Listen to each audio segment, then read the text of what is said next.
નમસ્કાર, આપ જોઈ રહ્યા છો જનસાક્ષી ન્યૂઝ। નજર કરી આજના મુખ્ય સમાચારો પર। ઉકાઈ જમણા કાંઠા નહેરને સમારકામ માટે 90 દિવસનું શટડાઉન લેવાનું નક્કી કરવામાં આવ્યું હતું, પરંતુ તાજેતરના માવઠા અને ભારે વરસાદના કારણે ખેડૂતોના 2 પાક નિષ્ફળ ગયા હતા અને હવે ત્રીજો પાક લેવાની જરૂરિયાત ઊભી થતાં રાજ્ય સરકારે શટડાઉનનો સમય ઘટાડવાનો નિર્ણય કર્યો છે। આ અંગે ખેડૂતોના પ્રતિનિધિઓએ હાલમાં જ અંકલેશ્વર હાંસોટના ધારાસભ્ય તેમજ રાજ્યના જળસંપત્તિ મંત્રી ઈશ્વરસિંહ પટેલને રજૂઆત કરતા તેમાં ધારી સફળતામાં મળી હતી।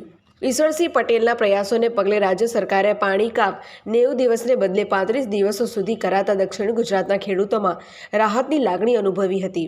અત્રે એ પણ નોંધવું ઘટે કે ખેતી ઉપરાંત અંકલેશ્વર પાલિકા ઉપરાંત નોટિફાઈડ રહેણાંક વિસ્તાર તેમજ ઔદ્યોગિક વિસ્તારમાં પાણી પુરવઠાનું નિયંત્રણ સ્થાનિક તંત્ર માટે વિકટ બની રહ્યું હતું। જોકે આ નિર્ણય બાદ સ્થાનિક તંત્રએ પણ ભારે રાહત અનુભવી હતી તેમજ સરકારના આ નિર્ણયને વધાવી લીધો હતો અને આભારની લાગણી વ્યક્ત કરી હતી।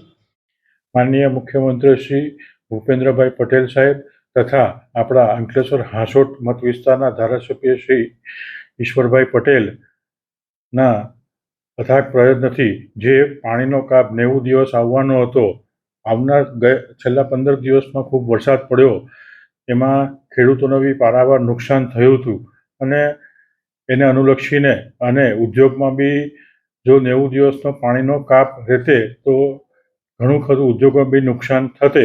જે કાપ 90 દિવસનો હતો એ આપશ્રીના પ્રયત્નથી 35 દિવસનો થયો છે।